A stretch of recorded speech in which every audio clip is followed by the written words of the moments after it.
오늘의 사연을 시작합니다. 안녕하세요. 저는 평범한 40대 남자입니다. 답답한 마음에 두서없이 사연을 적어서 보내게 되었습니다. 가끔씩 시간 때우기용으로 보던 사연 유튜브였는데 제가 보낼 상황이 되니 더 화도 나네요. 저는 20대 때 한 번이 결혼 실패를 하였습니다. 대학을 졸업을 하고 고등학생 때부터 만난 여자친구와 바로 결혼을 하였습니다. 천생연분이라고 믿었던 그 여자와 결혼 생활은 생각만큼 행복하지는 않았습니다. 저는 그 여자에게 나름 잘한다고 생각을 했는데 그 여자는 아니었나 봅니다. 결혼한 지 6개월도 되지 않아서 살짝 권태기 같은 것이 오는 것 같다고 느꼈지만 이미 오랜 기간 사귀었던 사이였기에 그전처럼 시간이 지나면 원래 자리로 돌아올 줄 알았습니다. 하지만 원래 자리로 돌아오지 않았고 다른 남자가 생겼다면서 저에게 이혼을 요구하였습니다. 제가 모르는 사람이라고 하였지만 나중에 이혼을 진행하면서 제가 아는 지인과 바람이 난 것도 알게 되었습니다. 이렇게 첫 번째 결혼은 실패하였습니다. 고등학생 때부터 20대 후반까지 한 여자하고 지냈기에 주변에는 아는 여자도 없고 여자에 대한 배신감도 컸기에 다시는 연애와 결혼은 하지 않겠다고 생각하면서 멋진 제 인생을 만들기 위해서 열심히 살았습니다. 열심히 회사도 다니고 퇴근하면 운동도 하면서 자기관리도 하였고 주말이면 이것저것 해보고 싶었던 취미생활들도 해보았습니다. 취미생활을 하면서 알게 된 친한 형님이 커피가게 오픈하게 되었습니다. 자연스럽게 그 커피가게에서 정모를 하게 되었고 저 역시도 자주 갔습니다. 정모가 아니어도 근처 지나갈 일이 있으면 들려서 커피도 한잔하고 형님과 이야기하다 갔습니다. 갈 때마다 형님께서 커피값도 안 받고 무료로 커피를 주시다 보니 다른 간식들을 사서 갔습니다. 그러면서 매니저님하고도 자연스럽게 친해지게 되었습니다. 그러다 매니저님도 저희 동호회에 가입하게 되면서 그나마 조금 남아있던 거리감도 없어지고 다른 회원님들처럼 자주 연락도 하면서 지냈습니다. 그냥 사람이 그립고 고팠을 뿐이지 연애할 이성이 그리웠던 것은 아니었습니다. 그런데 그녀와 점점 연락을 하고 지내다 보니 정말 괜찮은 사람이라는 생각이 들었습니다. 그리고 그녀에게 고백도 받게 되었습니다. 한 번이 실패가 있는 것도 아직 연애 이런 것을 할 준비가 안 된 사람인 것도 다 알고 있음에도 기다릴 수 있다면서 기회를 달라며 고백을 하는 것이었습니다. 충분히 이쁘고 나이도 어려서 저보다 더 멋진 남자들에게 사랑을 받을 수 있는 분이기에 더 좋은 남자를 만나보라고 하면서 죄송하다고 거절을 하였습니다. 하지만 제 상황을 이해할 수 있다면서 기다리겠다고 하면서 그전처럼 저에게 편하게 대해주었습니다. 그런 날이 하루하루 지나다 보니 저도 자연스럽게 그녀에게 호감이 생기기 시작했습니다. 반년 정도 짧은 연애를 하고 저희 결혼을 하게 되었습니다. 제가 한 번이 실패가 있는 돌싱남이라서 장모님께서 처음에는 결혼을 반대하셨지만 시간이 지나면서 많이 이뻐해 주셨습니다. 결혼한 지 얼마 되지 않아서 첫째 아이가 생겼습니다. 나름 궁합도 잘 맞아서 거의 매일 뜨거운 시간을 보냈습니다. 신혼 초에는 눈만 받으면 불타올랐습니다. 심지어 첫째 임신 중에도 저희 부부 관계는 뜨거웠으니까요. 그랬기에 단 한 번도 아내 뱃속에 있는 아기가 내 아이가 아닐 거라는 생각을 해보지 못했습니다. 둘째 때도 셋째 때도 그랬습니다. 항상 저에게 잘해주었고 가끔은 부담스러울 정도 뜨거웠으니까요. 시간이 지나도 너무 뜨겁다 보니 이러다가는 넷째까지 가질 것 같아서 아내와 상의한 끝에 제가 정관 수술을 받기로 하였습니다. 경제적인 문제도 있지만 아들 3명을 놀아주는 것은 정말 쉽지 않았습니다. 그렇게 저는 아내와 함께 비뇨기과에 갔습니다. 정관 수술을 받기 전에 이런저런 검사를 받았는데 충격적인 결과를 받았습니다. 제가 무정자증이라는 것이었습니다. 아들이 3명이나 있고 심지어 막내 아들은 태어난 지 2년밖에 안 되었다면서 그럴 수가 있냐면서 재검사를 요청하였습니다.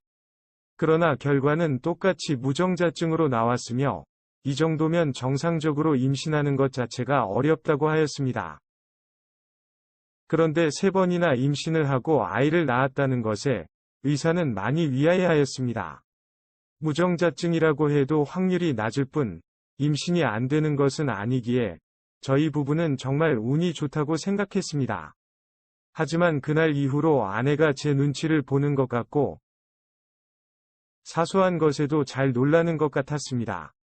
그리고 어느 순간부터는 아내의 핸드폰이 잠겨 있기 시작했습니다. 아이들이 자꾸 만져서 잠겨 놓은 거라고 하지만 저에게도 여러 핑계를 대면서 폰을 보여주지 않았습니다.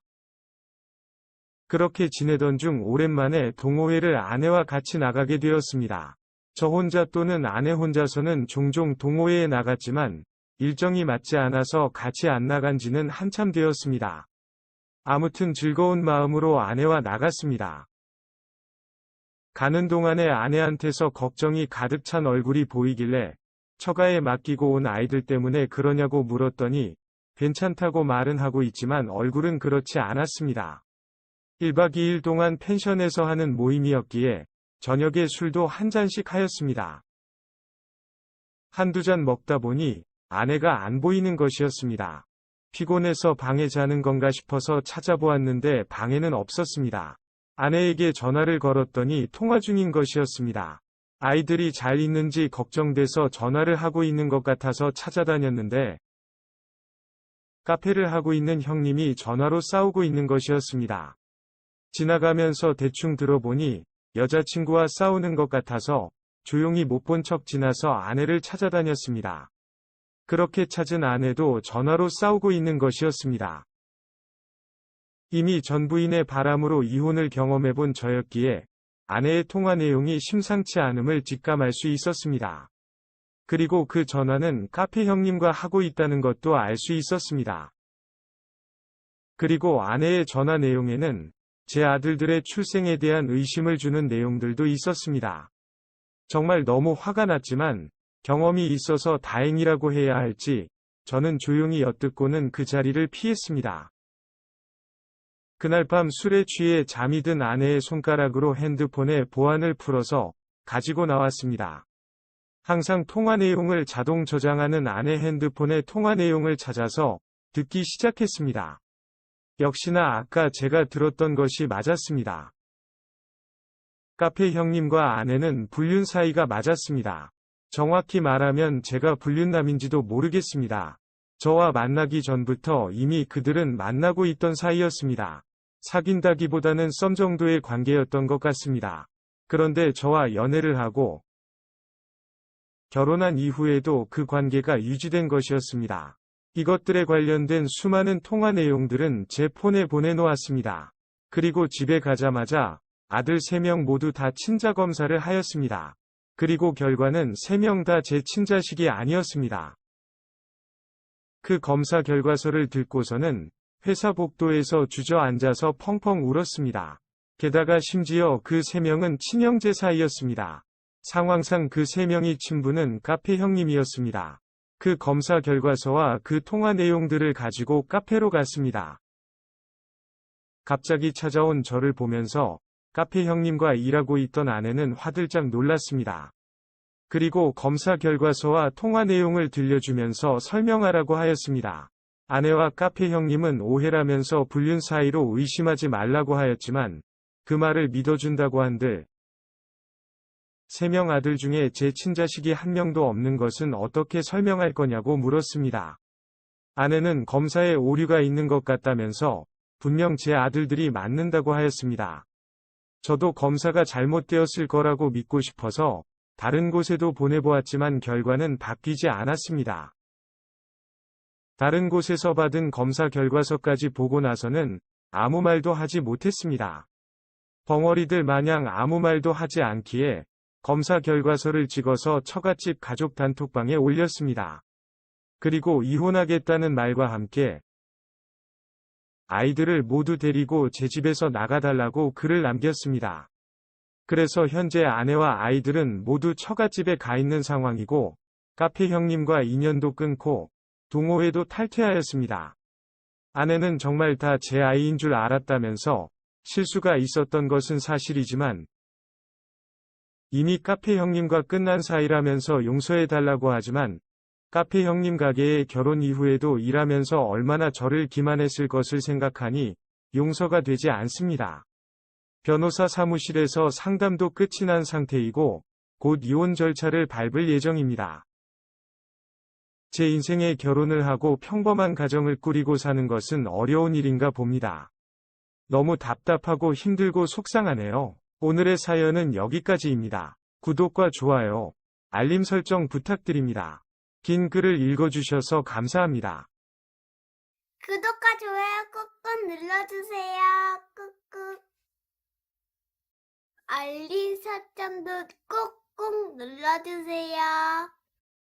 오늘의 사연 시작합니다. 안녕하세요. 여자친구와의 사랑 이야기를 마구 자랑하고 싶은 남성 청취자입니다. 한창 연애 사업이 잘 나갈 때는 자신의 사랑이 얼마나 달콤한지 자랑도 하고 싶고 주위에 인정도 받고 싶은 기분인 거 다들 아시죠? 저도 요즘 그런 기분이랍니다. 저의 여친은 직장인이고 26살입니다. 저와는 헬스를 하다가 만난 사이지요. 우리는 헬스클럽에서 알게 된 또래 모임으로 친해져서 같이 술도 먹으러 다니고 놀러도 다니다가 본격적으로 사귀게 되었습니다. 그녀는 저랑은 몇 살 차이도 안 나고 해서 이야기도 잘 통하고 만나면 항상 재미있고 즐겁습니다. 더구나 그녀가 성격이 쾌활해서 주위 사람들 틈에서는 항상 주목을 받고 있기에 저는 여친 덕분에 덩달아 사람들에게 인정받는 위치에 서게 된 것도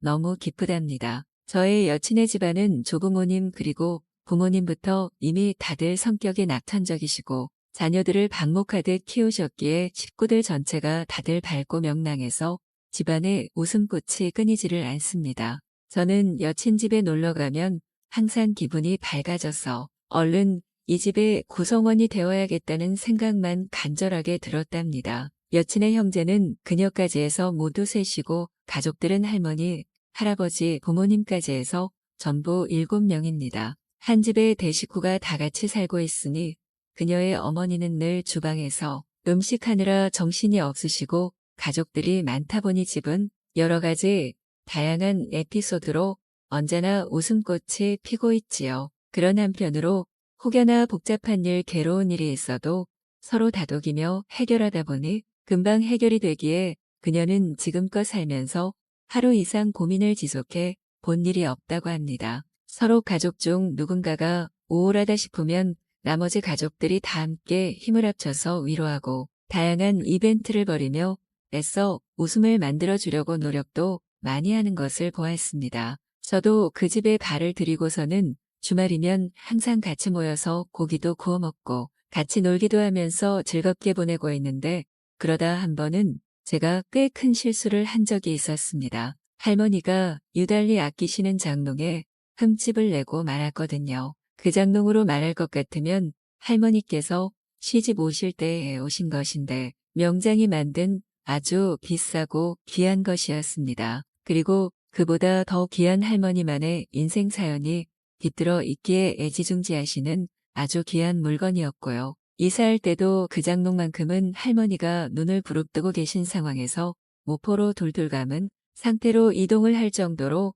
아주 귀한 대접을 받던 물건인 건 두 말할 필요도 없었다고 합니다. 그런데 제가 떡하니 장롱에 커다랗게 흠집을 내고 말았으니 그녀와 나머지 가족들은 기함을 하고 말았습니다. 일단은 이 사태를 어떻게 수습할 것인가로 가족들은 머리를 맞대더니 할머니가 때마침 할아버지와 온천 여행을 가신 상황이라서 돌아오실 때까지는 시간을 벌 수 있겠다 하면서 그나마 잠시 마음을 놓고는 다 같이 머리를 쥐어짰습니다. 그리고는 장롱에 난 흠집이 측면에 있으니 가구 배치를 조금 바꿔보자는 의견이 나왔습니다. 벽 쪽으로 그 흠집이 가도록 자리 이동을 하면 자연히 몇 년은 들킬 시간을 벌 수 있지 않겠냐 하는 것이 그 이유였고 더구나 앞으로 그 집에서 이사할 일은 그다지 없을 듯하니 할머니 살아계신 동안은 절대 그 흠집을 들킬 일이 없을 것이란 의견이었죠. 다들 그렇게 하자는 것으로 의견을 모아서 조심스레 장롱을 옮기기 시작했습니다. 물론 더 이상의 흠집은 절대 내서는 안 되기에 모포를 덮어서는 아주 조심하면서 세심하게 자리를 옮겼지요. 그리고 문제의 그 흠집이 벽 쪽으로 가도록 장롱을 그쪽에 바짝 붙이고는 태연히 그 부근의 가구들도 정리정돈을 했습니다. 이윽고 할머니 할아버지가 여행에서 돌아오셨다는 연락을 듣고는 저는 가슴이 두근거리는 상태로 두 분이 여행을 마치고 무사히 돌아오셨으니 인사도 드릴 겸 좋아하시는 과자와 과일을 사들고 다시 방문했습니다. 할머니는 장롱에 대해서는 전혀 모르고 계셨고 오히려 쓰기 편하게 옮겨줘서 아주 고맙다며 우리들에게 칭찬을 하셨습니다. 저는 그나마 아주 다행이다 하면서 한숨을 내쉬고는 가져간 과자를 접시에 담고 과일을 손수 깎아서 포크로 집어드리기까지 했습니다. 할머니는 너무 흡족해 하시면서 우리 손녀랑 어서 결혼해야지 하시면서 제 등을 토닥토닥 두드려 주셨습니다. 저는 뭔가 일이 아주 잘 되어간다 싶어서 너무 기뻤고 이대로 할머니의 신임을 듬뿍 받아서 얼른 결혼하고 혹여나 장롱에 흠집을 만든 범인이 저라는 것이 밝혀지더라도 그저 애교로서 매나 한 대 맞아야지 하는 심정으로 할머니의 어깨도 주물러 드렸습니다. 이후로 할머니는 제가 집에 오면 전보다 아주 더 잘해주셨고 저도 덩달아서 신이 나서 할머니를 더 챙겨드리고 집에 들르지 못할 때는 수시로 안부 전화도 드리고 했습니다. 여친은 그나마 장롱 사건으로 제가 그 집의 구성원으로 더 가깝게 들어온 것 같아서 너무 다행이나 하면서 안심을 했고 나머지 가족들도 그날의 해프닝이 가족으로서의 끈을 더 단단히 묶어주었다 싶었던지 이후로는 제게 더 각별히 대해주셨습니다. 덕분에 저는 여친과 점점 사이가 좋아져가고 남편이라도 되는 듯이 더 성심성의껏 그녀와 그녀의 집안일을 돕게 되었습니다. 김장철이 되어서 그녀의 어머니가 그 많은 식구들이 먹을 김장을 하느라 힘드시다는 이야기를 들으면 얼른 달려가서 새칼로 무채를 썰고 배추를 절이고 양념도 같이 버무려 드렸습니다. 제가 자취 경험이 오래되긴 했지만 그동안 김치는 전부 사 먹었는데 그때 경험으로 어머니께 맛있는 김치 담그는 법도 배우며 이야기도 많이 나누게 되어 귀여움도 더 듬뿍 받게 되었습니다. 그리고 그녀의 아버지께서 수석을 모으시는 취미가 있으셔서 그 많은 수석들을 보관하려고 창고에 별도로 선반을 짜서 수석이 줄줄이 전시돼 있는 것을 알고는 제가 때때로 창고 청소도 도와드리고 수석도 깨끗이 닦아드렸습니다. 혼자서 그 많은 일들을 하느라 그간에는 힘드셨다면서 아버지께서 아주 기뻐하시더군요. 그리고 처남과 처제될 그녀의 동생들에게도 항상 신경을 쓰면서 그들의 관심사에 동참하고 지냈고 특히나 그 나이대에는 용돈이 가장 큰 효과를 발휘한다는 것을 떠올리고는 용돈도 나름으로 신경 써서 주었습니다. 그러다 보니 그녀와 제가 가끔씩 작은 말다툼이 있어서 분위기가 어색한 상황이 와도 처제와 처남이 다 해결해 주었으니 저한테는 아주 든든한 지원군이 생기게 된 것은 물론이었습니다. 저는 이제 처갓집으로 주말마다 갑니다. 가서 식구들과 어울리고 곧 다가올 결혼식 준비 이야기도 나눕니다. 그리고 평일에는 장모님이 제 도시락을 챙겨서 오전 일찍 그녀가 자전거로 운동 겸 해서 저에게 갖다 주면 저는 그것을 들고 출근합니다. 집에 딸린 피아노 교습소를 운영하는 그녀는 오후에 수업이 있을 때 가지는 시간이 남기에 그동안은 집안일을 이리저리 거듭니다. 그러면서 제게 사랑이 듬뿍 담긴 문자도 보내고 오늘은 저녁에 갈비를 엄청 많이 구울 거니까 퇴근길에 먹고 가라고도 하지요. 한 동네에 살면서 헬스를 하다가 그녀를 만났는데 이후로는 연인이 되어서 그녀의 식구들과도 정을 쌓고 결국은 그 집의 사위가 되어가는 이 과정의 즐거움이 요즘의 저를 너무 행복하게 하네요.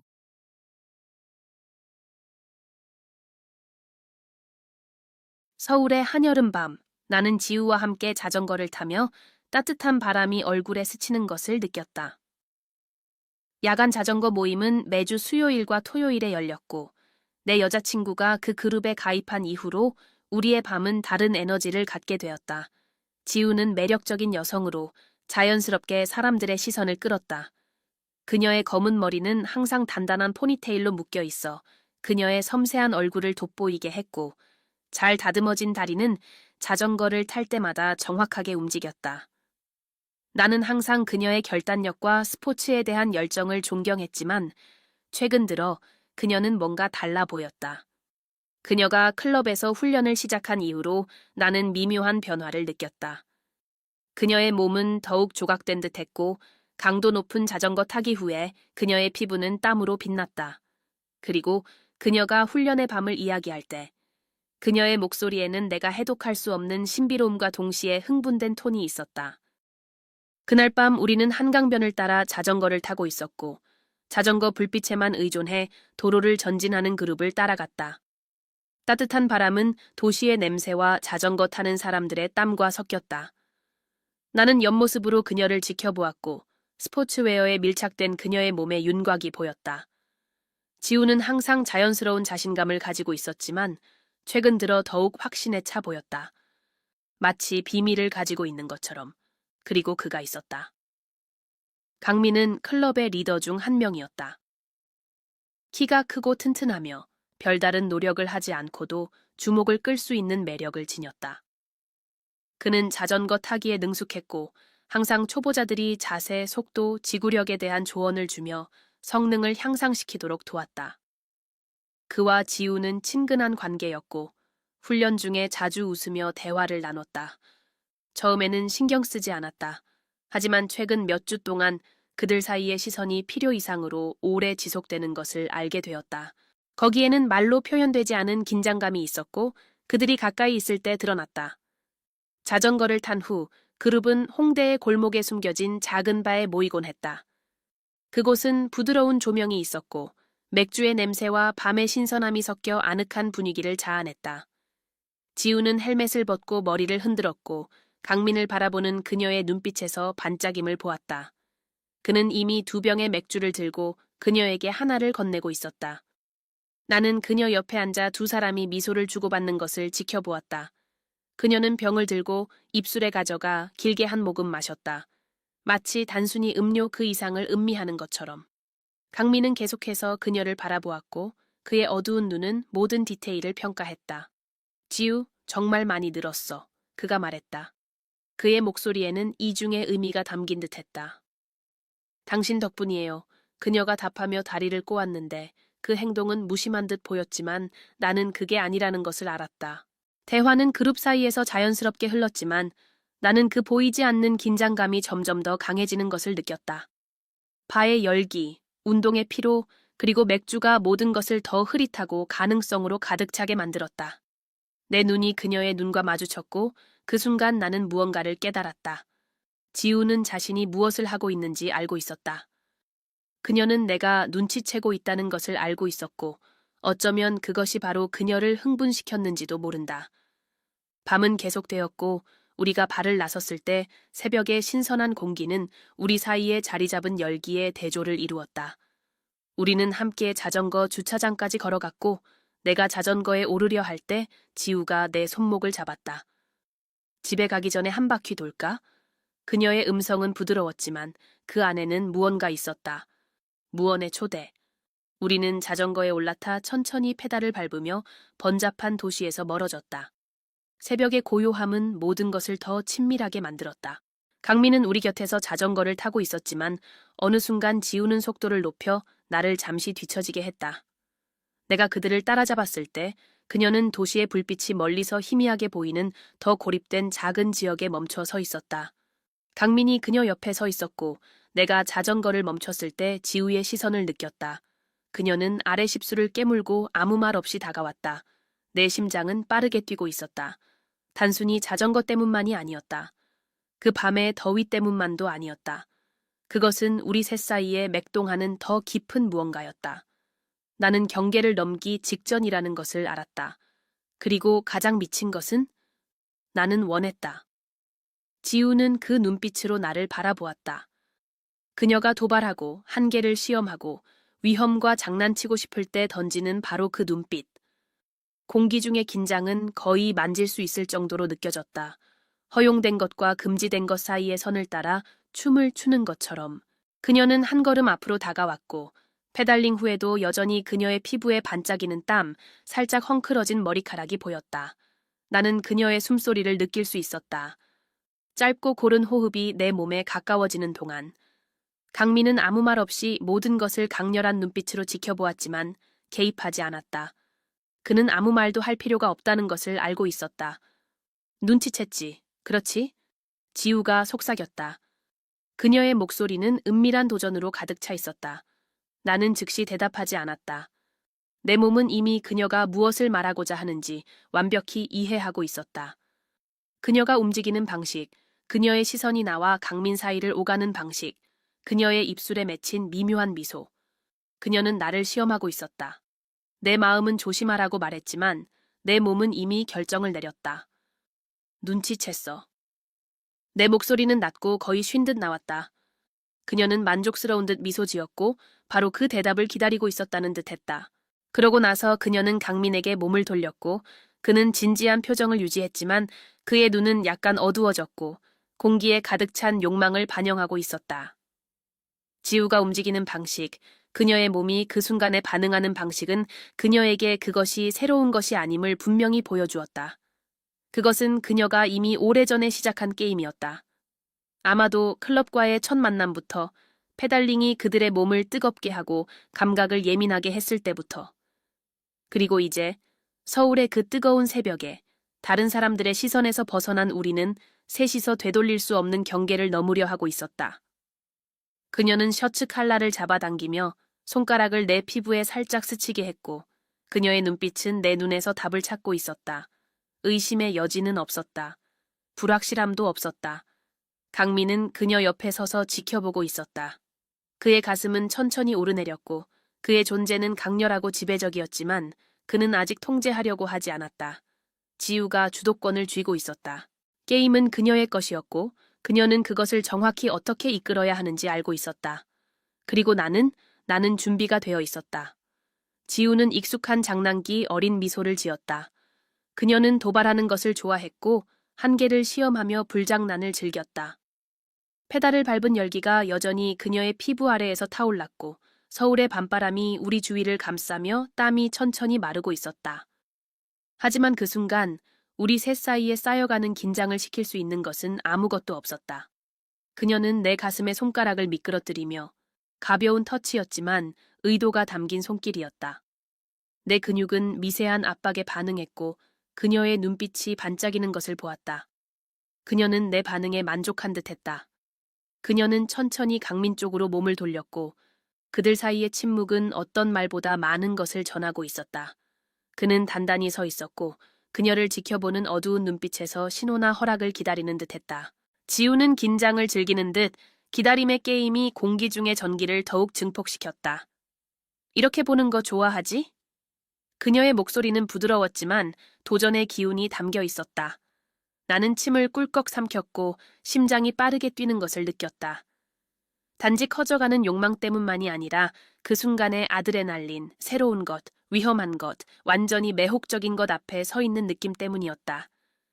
강민이 마침내 움직였다. 그의 몸은 살짝 앞으로 기울어졌고 지우의 공간을 침범했지만 그녀를 만지지는 않았다. 그들 사이의 가까움은 강렬했고 잠시 동안 나는 내 몸이 내 앞의 장면에 반응하는 것을 느꼈다. 그녀는 다시 나를 바라보았고 나의 표정을 분석했다. 너는? 그녀의 목소리는 기대에 찬 속삭임이었다. 나는 그것이 단지 수사적인 질문이 아니라는 것을 알고 있었다. 지우는 내가 어디까지 갈 준비가 되어 있는지를 알고 싶어 했다. 그녀는 통제하고 있었지만 동시에 그 상황이 계속되도록 허락할 것인지 결정할 기회를 내게 주고 있었다. 내 대답은 말이 아니라 그녀의 허리를 따라 천천히 손을 미끄러뜨리며 그녀를 더 가까이 끌어당기는 방식으로 나왔다. 그녀는 그 접촉에 가볍게 숨을 들이쉬었고 그녀의 입술에 번지는 작은 미소를 볼 수 있었다. 우리 셋 사이의 긴장은 되돌릴 수 없는 지점에 도달했다. 서울은 여전히 배경에서 살아있었고 불빛이 지평선에서 깜박였지만 그곳 강가 근처의 작은 고립된 공간에서는 더 이상 아무것도 중요하지 않았다. 나는 이미 결정을 내렸다. 그리고 지우는 그것을 알고 있었다. 지우는 낮고 달콤하면서도 도발적인 웃음을 터뜨렸다. 그녀가 상황을 완전히 장악하고 있다는 것을 알 때마다 나타나는 그 소리였다. 그녀는 살짝 몸을 돌리며 나와 강민 사이를 번갈아 바라보았다. 마치 그 순간을 음미하며 공기 중에 떠도는 욕망을 더욱 고조시키기 위해 긴장을 길게 늘리는 듯했다. 내 몸은 이미 내 마음이 모든 것을 처리하기 전에 반응했다. 그녀의 게임은 명확했고 나는 이미 완전히 몰입해 있었다. 강민 또한 그것을 느끼고 있었다. 그는 아무 말도 하지 않고 그저 지켜보고 있을 뿐이었다. 그의 시선은 뜨거운 열기로 가득 차 있었고 그로 인해 매 순간이 시간 속에 길게 이어졌다. 지우는 다시 내 가슴에 손가락을 미끄러뜨렸고 가벼운 터치로 나의 숨을 멈추게 했다. 그녀는 자신이 나에게 어떤 영향을 미치는지 정확히 알고 있었다. 그녀의 눈은 만족스럽게 반짝였고 그녀는 강민 쪽으로 몸을 돌렸다. 그의 호흡은 느리고 조절되어 있었지만 그의 어깨가 긴장된 모습을 보고 그가 자제하고 있다는 것을 알 수 있었다. 지우는 한계를 시험하는 것을 좋아했고 이제 그녀는 자신이 초래한 무언가의 중심에 서 있었다. 그녀는 입술을 깨물고 손을 내 목에서 머리카락까지 천천히 올리며 나를 똑바로 바라보았다. 내 심장은 빠르게 뛰었고 그녀가 미소를 지으며 자신의 영향을 깨달았을 때 작은 미소가 그녀의 입가에 번졌다. 긴장은 거의 견딜 수 없을 만큼 고조되었다. 우리 셋 사이의 침묵이 모든 것을 말해주고 있었다. 페달을 밟던 열기는 여전히 그곳에 있었고 새벽의 바람, 그 순간의 아드레날린과 뒤섞였다. 그리고 지우는 거리를 좁혔다. 처음에는 미세한 움직임이었다. 그녀의 숨결이 내 숨결과 만났고 따뜻하고 유혹적이었다. 그녀의 피부는 여전히 운동의 열기를 머금고 있었고 땀과 그녀만의 순수한 향기가 섞여 있었다. 내 몸은 내가 이성을 잃기도 전에 이미 반응했다. 강민은 굳건히 서서 지켜보고 기다리고 있었다. 서두를 필요는 없었다. 말이 필요하지 않았다. 우리 사이의 에너지만으로도 어떤 빈 공간이라도 가능성으로 가득 찬 무언가로 변모시킬 수 있었다. 지우는 다시 한번 낮고 만족스러운 소리로 웃었다. 그녀는 우리 둘을 제어할 수 있다는 것을 즐겼다. 그녀는 우리가 원하는 곳까지 인도할 수 있다는 것을 아는 것을 좋아했다. 그리고 그곳, 서울의 멀리서 빛나는 불빛 아래 따뜻한 새벽 바람 속에서 나는 그 밤이 잊을 수 없을 것이란 걸 알았다. 그녀의 게임이 우리를 완전히 사로잡았다. 이제 더 이상 돌아갈 수 없었다.